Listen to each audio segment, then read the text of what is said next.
bukan rasis, bukan lokalis, tapi ini bentuk nasionalisme lokal. Nasionalisme itu.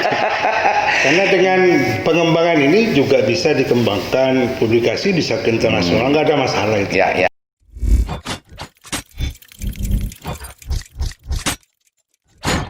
Assalamualaikum warahmatullahi wabarakatuh. Jumpa kembali dengan saya Liman Haris di channel Sandasan.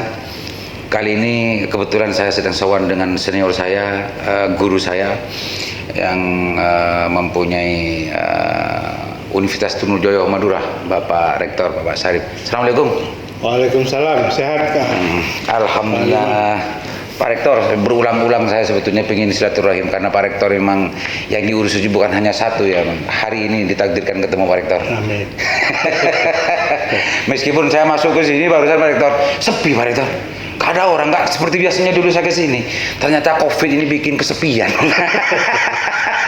Ya kan sementara kan masih daring. Daring ya, daring semua Pak Rektor. Tapi yang menarik itu mahasiswa yang sudah lulus ke skripsi itu mau luring.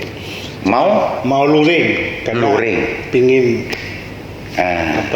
menikmati bagaimanalah suasana wisuda. Oh gitu ya, kebanggaan. Tapi tetap ini menggunakan protokol COVID yang ketat juga. Oh iya, kalau biasanya itu dari turun temurun Pak. Iya. Itu warisan dari dulu seolah-olah momentum wisuda itu momentum sangat luar biasa. Apalagi bagi warga Madura kan luar biasa. Ya kita paham. Yang penting tidak melanggar protokol. Mau di. Insya Allah, jadi memang kita akan menyesuaikan. Mungkin setiap wisuda itu sekitar 100 orang plus orang tua. Oh, di apa namanya? Ya kita nggak langsung seperti 1000 enggak ya? Nggak boleh itu kan. Yang penting ya. kita tetap melaksanakan protokol. Itu salah satu bentuk dari wise-nya Pak Rektor untuk bagaimana mengakomodasi dan merespon terhadap keinginan mahasiswa yang mau wisuda. Mahasiswa, ini kebijakan Pak Rektornya, makanya jangan. Oke, Pak Rektor, selama ini Pak Rektor sudah berapa tahun ya menjadi rektor? Ya, ini periode kedua, tahun kedua ya. Periode kedua, tahun kedua. Insya Allah saya kalau ditakdirkan sampai selesai itu Desember 2022. Desember 2022 itu berakhir tugas di rektor di sini ya, Pak Rektor ya. Kalau Pak Rektor sebelumnya, waktu saya dulu pulang ke Madura, Pak Rektor UTM ini hanya beberapa gedung ya, waktu Pak Iksan kalau sama On ya, kalau Pak Rektornya PTN yang pertama belum. Iya. 2001. Sekarang ini saya naik lift segala macam, luar biasa. Madura. Pak Rektor, perkembangan peran kampus selama ini itu sebetulnya sejak dulu peran kampus itu bagaimana mengembangkan pemahaman kesadaran terhadap masyarakat. Nah, peran UTM terhadap pembangunan Madura ini sampai di mana kira-kira Pak Rektor? Ya, terima kasih Mas Aliman. Saya pikir ini pertanyaan yang bagus ya. Dari awal saat saya dilantik jadi rektor, memang dedikasi kampus ini ke Madura sudah ditunjukkan ada di statuta. Jadi statuta UTM itu semua kegiatan diterima itu mengacu pada kegiatan atau pengembangan potensi Madura. Statuta itu di deklarasi. Di luar adanya Diknas, Kemendiknas di luar ya. Jadi kita berkomitmen semua kegiatan Tidharma itu mengembangkan potensi Madura. Makanya menjadi keniscayaan karena bagaimanapun juga ini kampus ada di Madura. Bukan kita berpikir lokalitas, tidak. Bukan rasis. Apalagi rasis. Tapi ini kan bentuk pengabdian kita ini kan harus ada satu media yang bisa dipakai. Daripada kita melakukan kegiatan yang jauh dari zona kampus ini kan juga lebih bagus kita. Bukan rasis, bukan lokalis, tapi ini bentuk nasionalisme lokal. Karena dengan pengembangan ini juga bisa dikembangkan, publikasi bisa ke internasional, nggak ada masalah itu. Ya. Jadi Pak Rektor itu sudah masuk ke dalam statuta menjadi fardhu ain bagi UTM untuk bagaimana sebesar-besarnya pikiran dan keilmuan yang dikembangkan oleh UTM ini harus bagaimana ini dirasakan masyarakat Madura. Ya istilahnya permasalahan Madura pun menjadi bagian dari penyelesaian Tridharma kampus itu. Dari bagaimana menginventarisasi masalahnya, Ya, bagaimana mencari merumuskan solusinya, segala macam itu yang menjadi yang menjadi fokus di UTM, Pak. Dan itu tercatat di statutanya. Statuta yang kita usulkan ke menteri itu. Wow, dan diterima. Ya tinggal turunnya SK menterinya. Saya kira pastilah Pasti itu diterima, kan yang lebih tahu kampus. Selamat dipegang Pak Sari, Pak Rektor, implementasi dari statuta itu, dari penelitiannya, dan segala macamnya, apa saja yang sudah dilakukan di UTM? Yes, saya kira sudah kelihatan ya. Satu, garam. Ya walaupun ini masih berproses, tapi paling tidak tambak garam Pamekasan sudah kita lakukan, termasuk yang untuk kegiatan riset yang kemarin ini, tahun kemarin ini juga sudah, insya Allah bulan November ini akan menemukan suatu alat ya yang nanti bisa memproses garam krosok menjadi garam industri dan farmasi. Garam krosok Ya. menjadi garam industri Sama farmasi. dan Cuma farmasi. kita masih mempatenkan dulu biar ini Farmasi. Farmasi. Pemirsa, UTM sudah menemukan sebuah Insya Allah. terobosan baru, garam krosok sudah Diproses, dengan alat menjadi garam industri dan farmasi. Garam farmasi dan Ini luar biasa, tunggu saja, tapi ini masih belum dipatenkan. Tapi semua ini adalah semuanya dilakukan komitmen dari UTM untuk mendedikasikan terhadap masyarakat Madura, karena masyarakat Madura dikenal dengan Pulau Garam. Gitu Pak Rektor. Yang kedua jagung. Jagung. Jagung ini tinggal nanti izin dari Kemenpan sebagai benih nasional. Ini bibit benih. Jadi kami ini punya 3 jenis inovasi sampai jagung Madura 1 sampai Madura 6 lah. Ini sedang multilokasi, kita sedang mencoba di semua lahan di Madura. Di Madura itu ada 360.000 hektar yang cocok untuk jagung. 630.000. 360.000 hektar. 360.000 hektar. Nah, terus Dan itu saya kira kalau kita berkomitmen dengan mengembangkan potensi yang ada di Madura, ini luar biasa, Pak. Luar biasa ya. Garam, jagung, mungkin jamu atau istilahnya itu verbalnya nanti, terus yang sapi, wisata katakanlah. Dari semua sektor itu Migas. UTM sudah menyentuh secara sudah menyentuh semua. Kita Ya? buktikan di LPPM itu pusat penelitian itu ya pusat penelitian yang ada di potensi Madura. Madura semua. Puslit garam, puslit jagung, puslit migas, puslit wisata. Wisata, terus tadi apa, sapi? Kreatif. Kalau sapi karena kita nggak punya fakultas ya. Bukan fakultasnya. Dan itu saya kira sudah komitmen itu kita lakukan karena kita yakin. Saya sudah menyampaikan sebenarnya ke Bu Gubernur juga bahwa hulu hilirnya itu potensi Madura harus di Madura gitu loh. Hulu hilirnya Potensi Madura harus di Madura. Sekarang kita kan tidak ada pabrik di Madura itu apa? Nggak ada. Industri nggak ada. Jadi contohnya gini, Mas Aliman, kayak migas gitu. Ya mungkin dulu ada alasan karena nggak ada jembatan selama itu, masih ferry, mungkin masalah efisiensi, efektivitas, sehingga hilirnya itu ada di luar Madura. Di Gresik ya. Gresik, Pasuruan. Nah, ini ke depannya harusnya kan sudah harus jadi ada hulu hilir garamnya di Madura, hulu hilir jagung di Madura.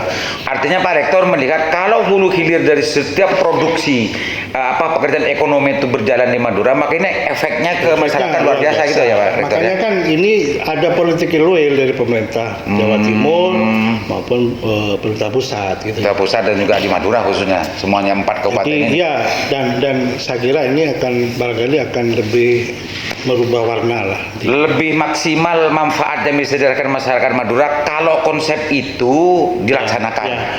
Itu yang kedua, Madura itu harus memiliki satu klaster, Bang. Harus klaster yang terintegrasi. Saya orang yang mungkin sebelum direktur yang selalu mengkritisi konsep Bangkalan menjadi bagian gerbang Kertasusila. Ya. Gresik, Surabaya, Sidoarjo. Harusnya sudahlah Madura jadi satu klaster. Sebenarnya dengan adanya sebelum lanjut, konsep pembangunan gerbang Kertasusila itu kita kenal sejak lama di Jawa Timur. Ya. Ada Matraman juga dan segala macamnya. Bangkalan ini masuk dalam gerbang Kertasusila.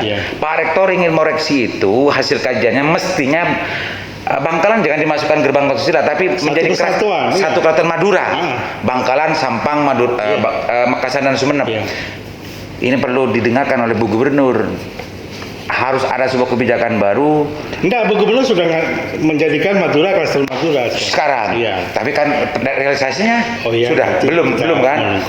Nah, penting untuk segera direalisasikan oleh Bu Gubernur ini segera. Karena ini bukan masukan kaleng-kaleng, masukan dari Pak Rektor ini.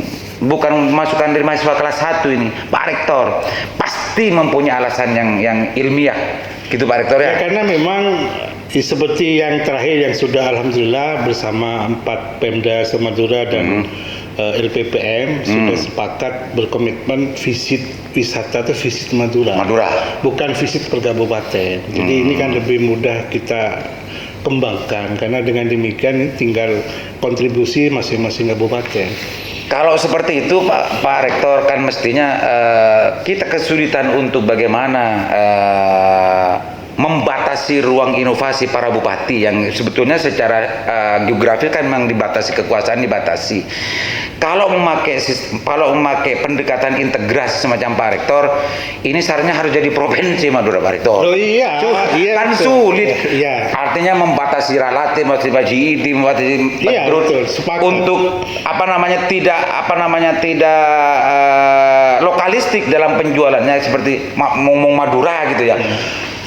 Kesulitan Pak Rektor. Kecuali memang nanti ini menjadi provinsi, baru ide besarnya Pak Rektor bisa terlaksana dengan baik. Sebenarnya kan kajian-kajian kita sudah ada Pak Pak Aliman kan juga bagian dari panitia ya.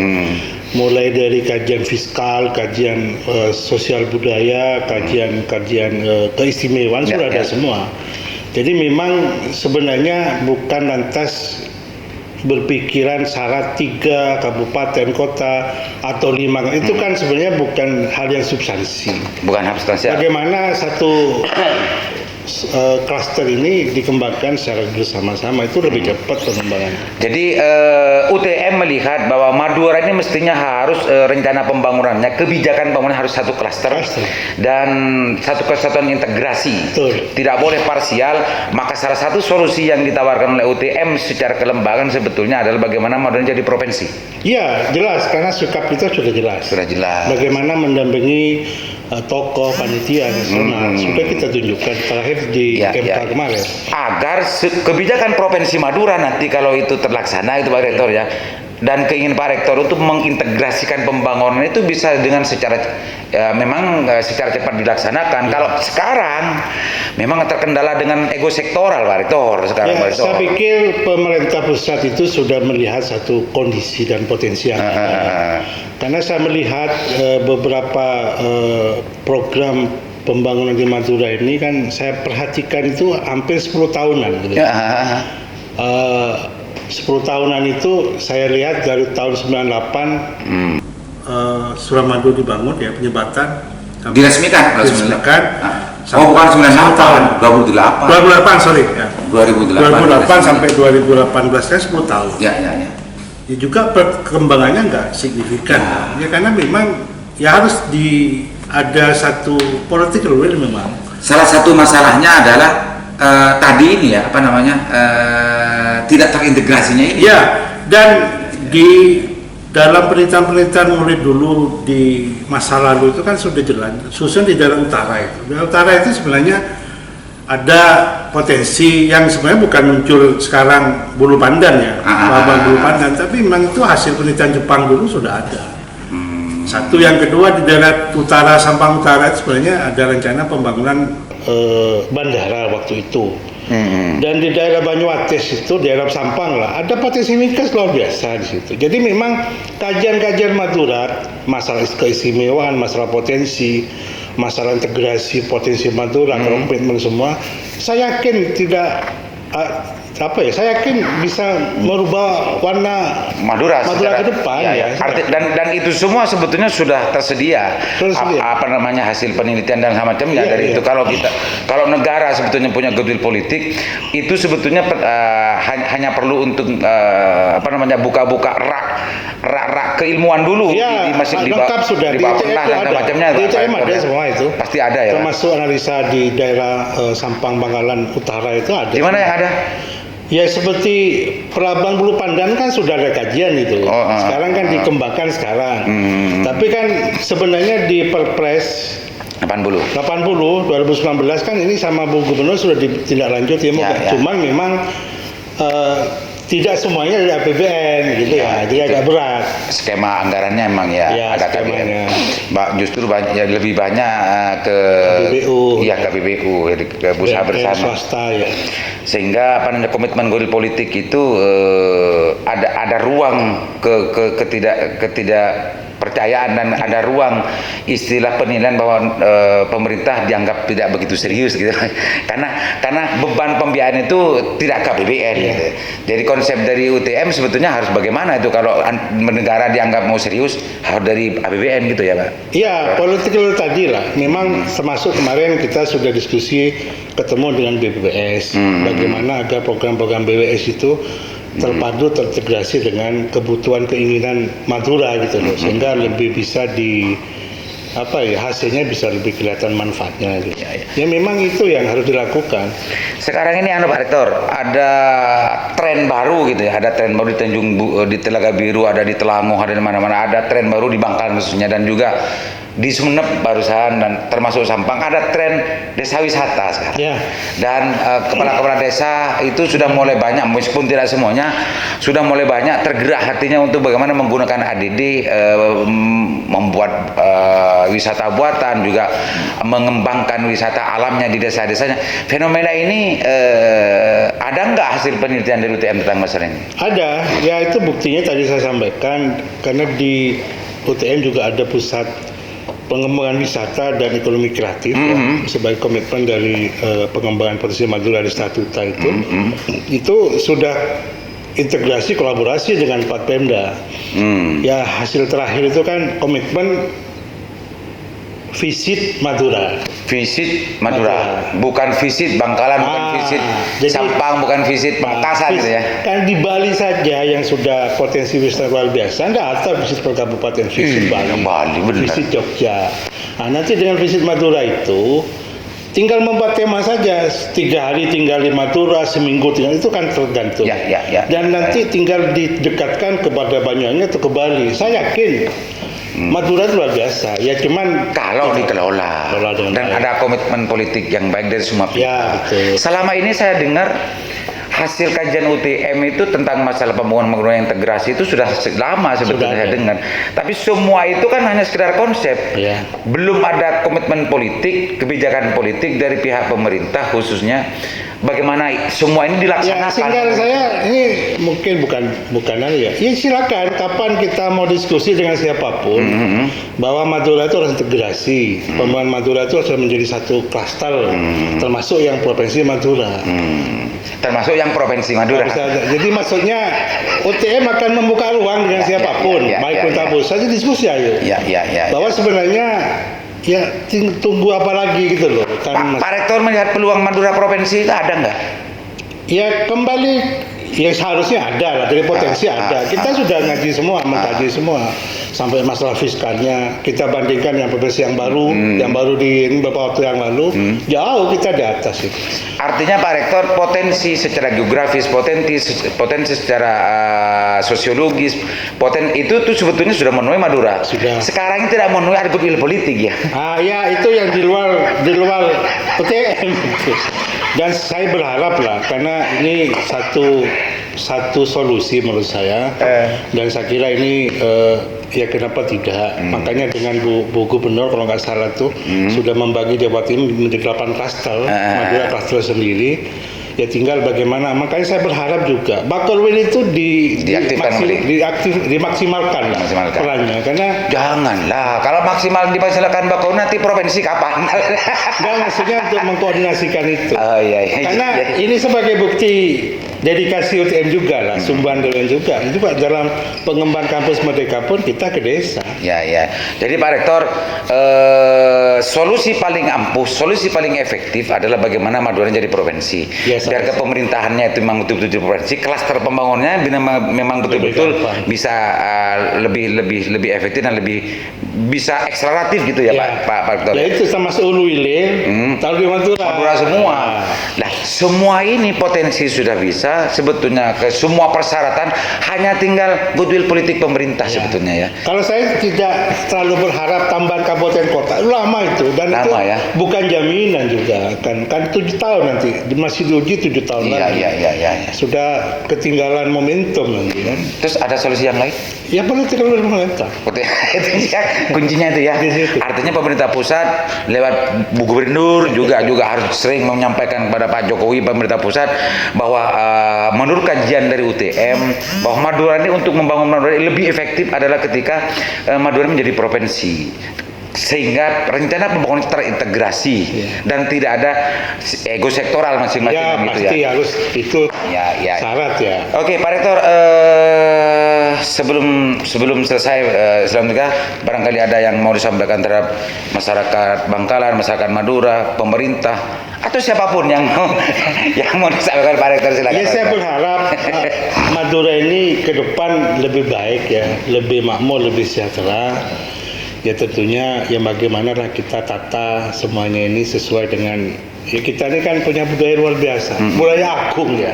Budaya agung. Dan ini saya kira luar biasa. Ya marilah kita bagaimana kita evaluasi kalau memang ini harus kita disempurnakan, khususnya ke pemerintah juga. Ya kalau kampus itu sudah siap, UTM sudah siap dengan semua kajian sudah ada semua, dan itu sudah kita buktikan ketika kami diminta oleh para tokoh Madura untuk mengawal melalui naskah-naskah akademik sudah kita buat. Walaupun di MK kita mungkin belum diterima. Oke, terima kasih banyak Pak Rektor atas sambutannya dengan luar biasa. Ini saya langsung mendapatkan kopi pemirsa. Terima kasih banyak. Perlu dipahami, perlu diketahui, perlu diperhatikan juga bahwa Pak Rektor ini adalah Rektor UTM yang setiap pembicaraan tadi itu bukan pembicaraan yang asal, tapi itu berangkat dari sebuah kesimpulan penelitian akademik yang sangat luar biasa ketika bicara masalah Madura. Untuk itu pemerintah pusat, pemerintah provinsi, pemerintah kabupaten kota penting untuk disimak pentingnya integrasi pembangunan di Madura ini untuk bagaimana mengefektifkan manfaat lebih bagus kepada masyarakat Madura. Demikian, mudah-mudahan bermanfaat. Assalamualaikum warahmatullahi wabarakatuh. Waalaikumsalam warahmatullahi wabarakatuh. Audio Jungle.